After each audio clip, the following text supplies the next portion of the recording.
कल हम लोगों ने पढ़ा था स्वर के भेद दो प्रकार से पढ़े थे, एक मात्रा के आधार पे, दूसरा उच्चारण।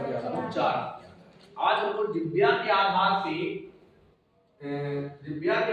स्वर के जब भेद पढ़ेंगे तो अब इसके भेद हो जाते। सबसे पहले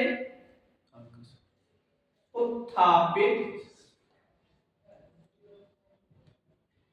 भाग के आधार पर, नंबर 2 ऊंचाई के आधार पर, ऊंचाई के भाग के आधार पर।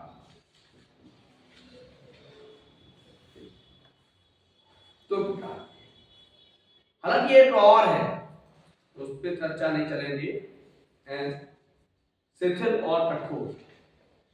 तो सबसे पहले उत्थापित दिव्या की उत्थापित भाग के आधार पर और दिव्या के ऊंचाई के भाग के आधार पर हम लोग आगे स्वर के वर्णन करेंगे। तो सबसे पहले हम लोग चर्चा करेंगे उत्थापित भाग के आधार पर। चलो कहां है मैं लिखने वाला।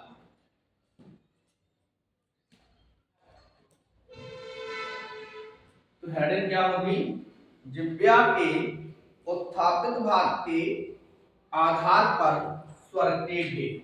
तो सबसे पहले होगा दिव्या के हेड डाल दें, उसको मैप है पहले।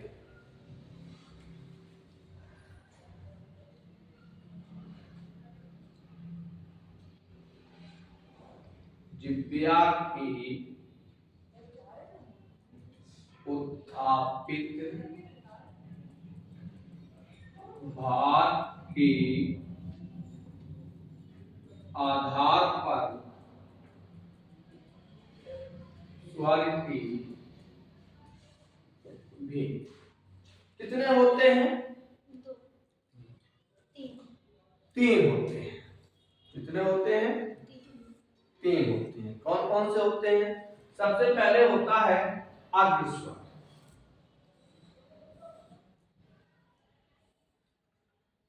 दूसरा होगा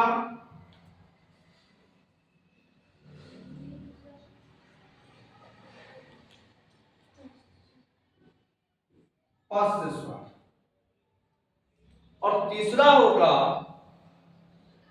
केंद्रीय मध्य स्वर।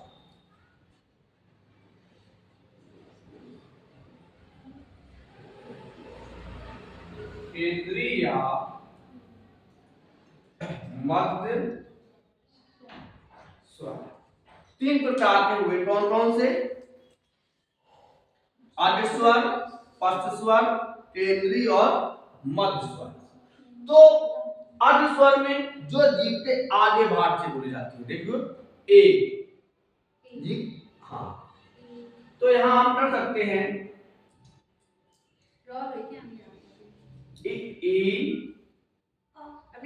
ए आई,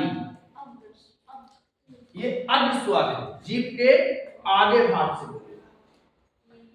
पश्च स्वर कौन सा है? पश्च स्वर कौन कौन से होंगे? तो उ ओ औ,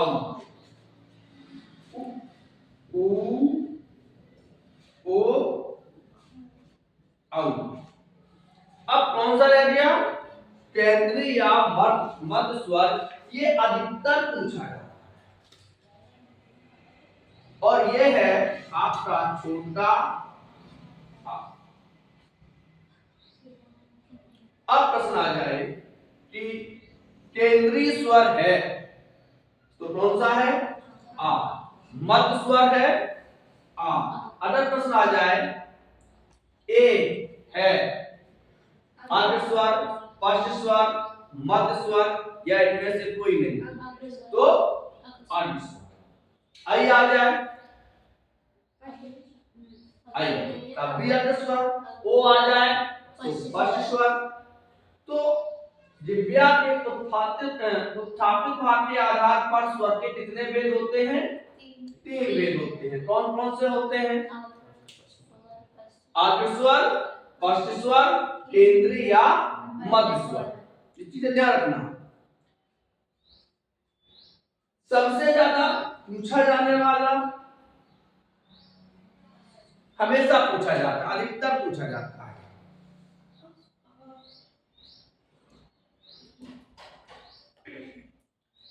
आगे बढ़ते हैं।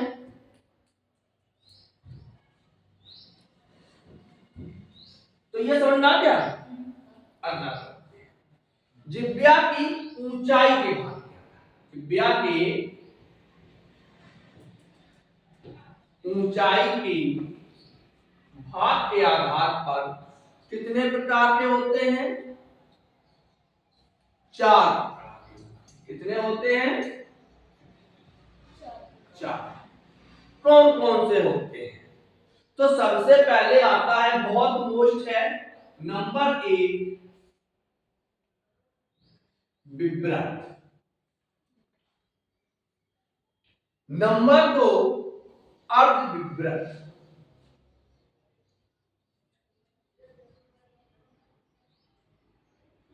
अर्ध विव्रत। अच्छा, अर्ध ऐसा भी लिखा जाता है,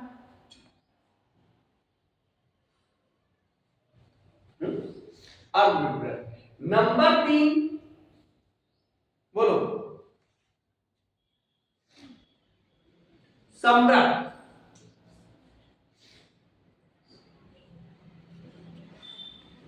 और नंबर 4 अर्ध सम्रत। तो जिब्या के ऊंचाई के भाग के आधार पर स्वर के कितने भेद हैं, 4 भेद हैं। कौन कौन से, विव्रत, अर्धविव्रत, सम्रत और अर्ध। सबसे पहले बात करते हैं कि विव्रत का मतलब क्या होता है, विव्रत का अर्थ क्या होता है।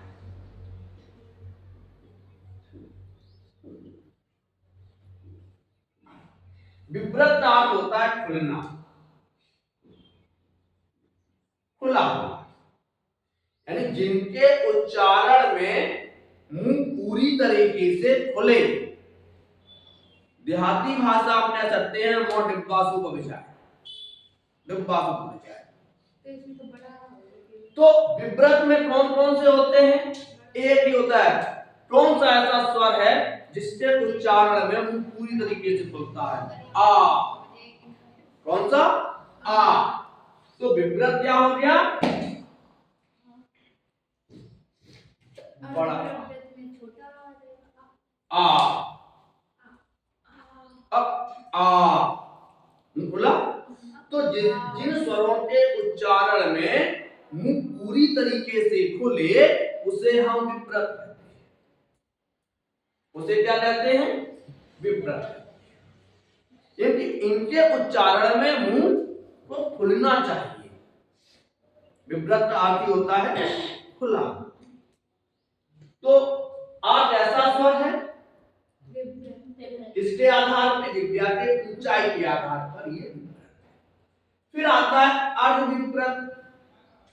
अर्ध माने आधा, विव्रत माने खुला, जिनके उच्चारण में मुंह आधा खुले। कितना खुले, आधा। अब ऐसे उदाहरण देखो जिनके उच्चारण में मुंह आधा खुलता हो, नहीं, ए, ओ,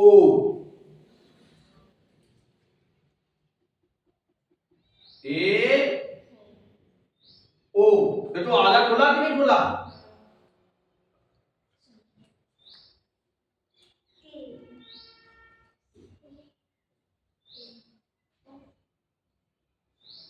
ए, औ, औ, आई, सॉरी, आई, औ, आई, आधा मुंह खुला, उच्चारण रखिए। अब आता है सम्रत, जिसके उच्चारण में मुंह पूरी तरीके से बंद रहे, खुले। जिसके ऐसे स्वर जिनके उच्चारण में मुंह पूरी तरीके से बंद रहे, खुले नहीं। ई, उ, खुला, ई, उ,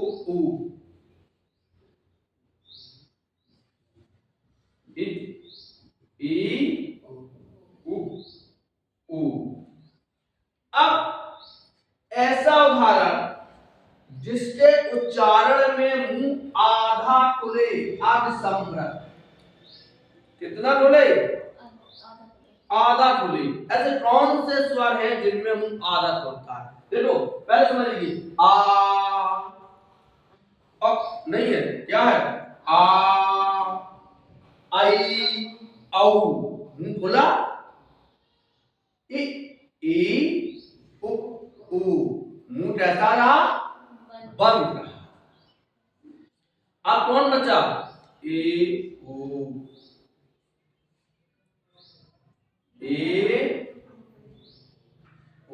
मुंह कितना खुला? आधा, थोड़ा। तो समृत का अर्थ होता है बंद। देखिए सुन लीजिए, विव्रत अर्थ क्या होगा? खुलना। समृत अर्थ क्या होगा? बंद होना। जिनके उच्चारण में मुंह पूरी तरीके से खुले, ऐसे स्वर जिनका उच्चारण करने पर मुंह को खुलना पड़ता है, पूरा खुले, वो होता है विव्रत। कौन सा स्वर है? आ। अर्ध विव्रत कौन सा है? आई, औ। समृत जिनमें हो, बंद हो, ई, उ। अर्ध समृत ए, आई, ए, ओ। समझ में आया? चलो आगे बढ़ते हैं। अब इन पे थोड़े से ओठों की स्थिति पे के आधार पे भी देख लेते हैं हम लोग। किसके? ओठों की स्थिति के आधार पे। ये भी है क्योंकि ओठों की स्थिति के आधार पे भी पूछ दिए जाते हैं। तो ओठ के आधार पर स्वर के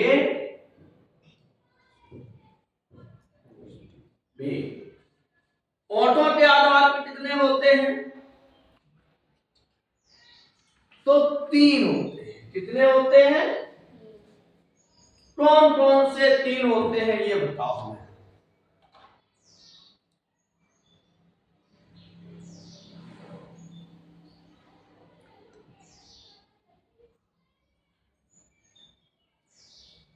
पहला होता है प्रसूत। इसे कहते हैं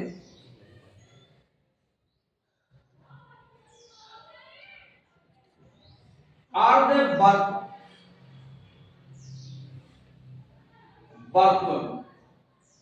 वर्तुल माने क्या होता है? गोल।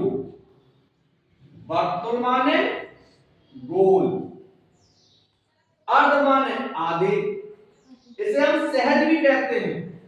क्या कहते हैं? सहज, प्रसूत, सहज या अर्धवर्तुल। प्रसूत, सहज या अर्धवर्तुल। अब ऐसे कौन, तो वर्तुल माने क्या होता है? गोल। ऐसे कौन से स्वर हैं जिनके उच्चारण में होंठ आधे गोल हो जाए? बोलो, जिनके उच्चारण में होंठ आधे गोल हो जाए। तो देखो ई, ए, आई कौन से हैं? ई, ए, आई। देखो ई, ए, आई और आधे गोल। तो एक ये समझ में आया कि होंठ के आधार पर स्वर के 3 भेद होते हैं। सबसे पहले होते हैं प्रसूत, इसे अर्धवर्तुल या अवर्तुल, अर्धवर्तुल या अवर्तुल कह सकते हैं। सॉरी ये नहीं, इसको हम अर्धवर्तुल नहीं अवर्तुल कहेंगे। अवर्तुल क्या कहेंगे? जिनमें होंठ बिल्कुल गोल ना हो। हाँ अब ऐसे ही, जिनमें होंठ बिल्कुल गोल ना हो, जैसे ए, आई, इनमें होंठ गोल नहीं। फिर आता है दूसरा वर्तुल। हाँ, अब ऐसे उच्चारण जिनमें होंठ गोल हो जाए, तो चार स्वर ऐसे हैं। उ ऊ ओ औ। देखो ओ औ होंठ गोल हुए। हाँ, ओ औ उ ऊ। तीसरा आता है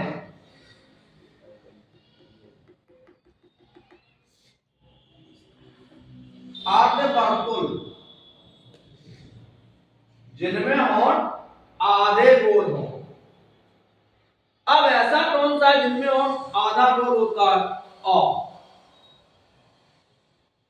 क्या होता है? अ। आ।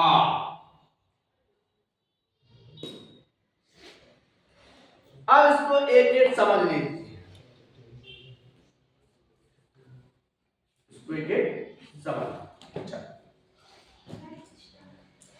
सबसे पहले हम छोटे आ को लेते हैं। छोटा आ क्या है? दिव्या के आधार से केंद्रीय, केंद्रीय या मध्य स्वर।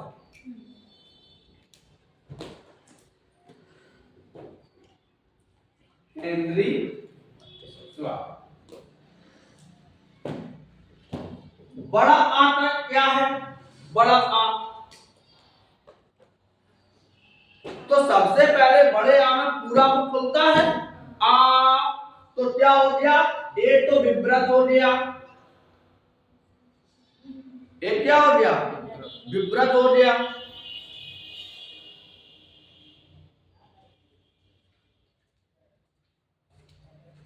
दूसरा क्या होगा?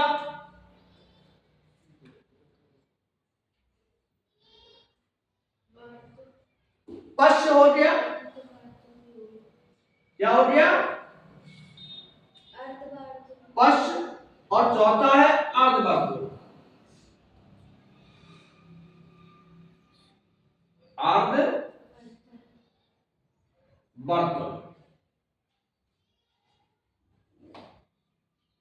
आ से कौन सा प्रश्न बनेगा? आ केंद्रीय स्वर है, उच्चार स्थान कंठ है। आ से तीन प्रश्न बनते हैं, विव्रत, पश्च और अर्धवर्तुल। विव्रत, पश्च और अर्धवर्तुल। फिर कौन आता है आपका? बोलो। ई ई कौन सा आएगा? ई ई में कौन सा है? सबसे पहले तो देख लीजिए, प्रसूत ही है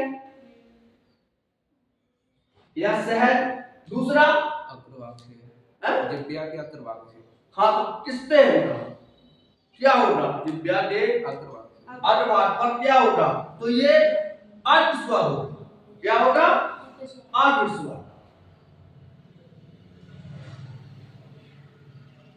और एक प्रश्न बनेगा, वो कौन सा होगा? सम्रक। सही तो है, सम्रक।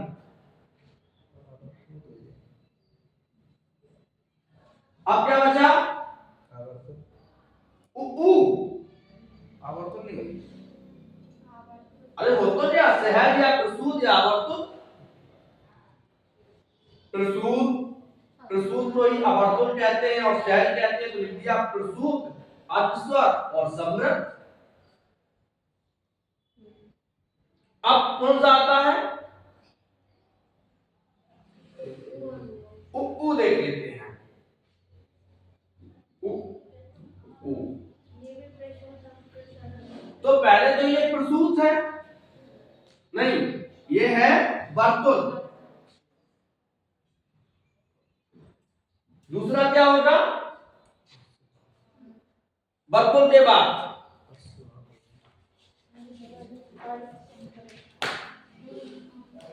सम्रक और पश्च। सम्रक और पश्च, तीन प्रश्न यहां से बनेंगे। उ वर्तुल, सम्रक और पश्च।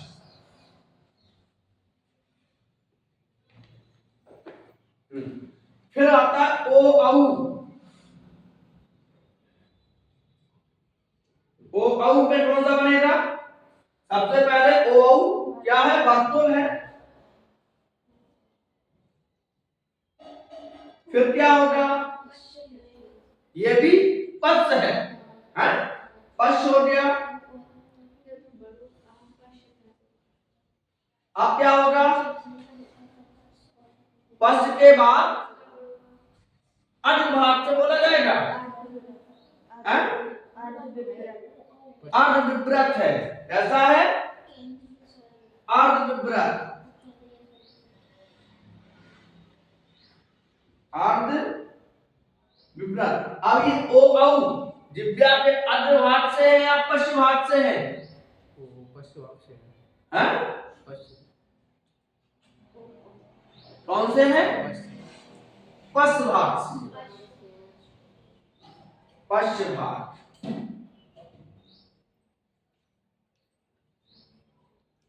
एक चीज है इसमें यार, ओ समृद्ध भी है, अलग अलग करते हैं।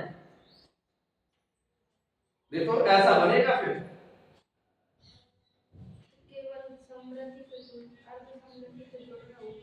देखो ओ और औ। ओ क्या है? अर्ध समृद्ध है।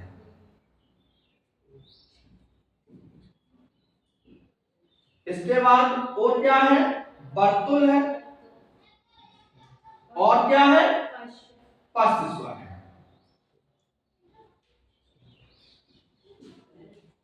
अब औ अर्ध समृद्ध है, ये अर्ध विव्रत है। अर्ध विव्रत यानी ओ अर्ध समृद्ध और औ अर्ध विव्रत। इसके बाद वर्तुल और पश्च। नेगेटिव क्वेश्चन लग गया भैया, क्यों है मान चलो वो कर दो। इसके बाद कौन सा आता है? ए आई। ये मैट है।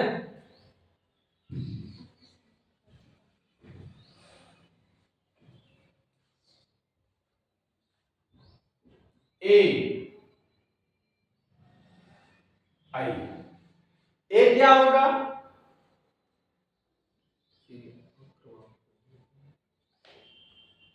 अर्ध समृद्ध होगा। नहीं, ए समृद्ध। ए क्या है?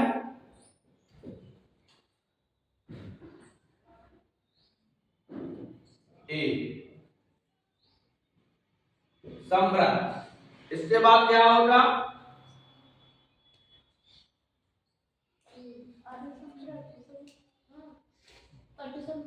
हाँ, ए क्या है? अर्ध समृद्ध।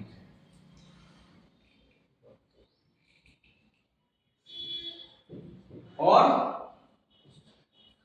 अर्ध समृद्ध के बाद ये है शायद पश्च और वर्तुल।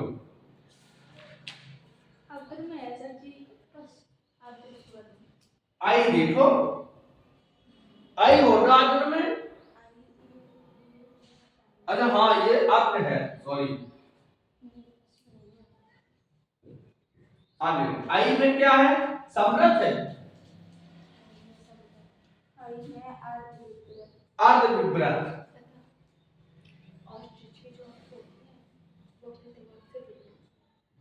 फिर आगे होगा। अब ये वर्तुल है कि अर्ध वर्तुल है? प्रसूत यानी सहज है, अवर्तुल। अब कौन आया? ओ हो गया, यही हो गया, बस यही है, इतने ही है। तो आज हम लोगों ने क्या पढ़ा? जिह्वा के आधार पर स्वर के भेद। आज के लिए इतना ही। कल हम लोग चलेंगे व्यंजन पर। कल का जो टॉपिक होगा हमारा व्यंजन होगा। व्यंजन को बड़े ढंग से पढ़ेंगे। चलिए आज के लिए रात।